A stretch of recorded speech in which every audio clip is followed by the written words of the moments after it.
Hey everyone, welcome back to another video. Today we're diving into a common issue many iPhone users are facing, the inability to refresh their Instagram newsfeed. It's frustrating, but fear not. We've got some easy tricks to help you fix this problem. First things first, let's check your internet connection. Open up your browser and try loading a website to see if your connection is stable.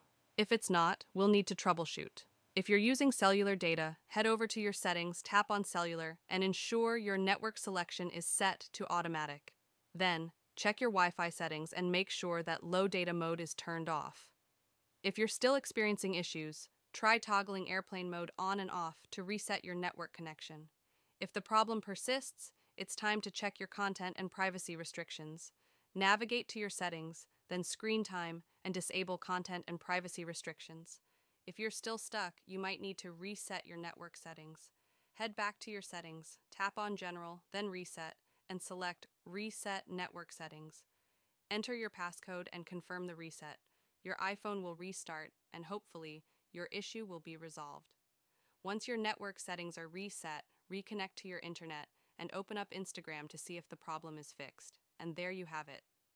By following these steps, you should be able to refresh your Instagram newsfeed without any issues. If you found this video helpful, don't forget to give it a thumbs up and subscribe to the channel for more useful content. Thanks for watching, and see you next time.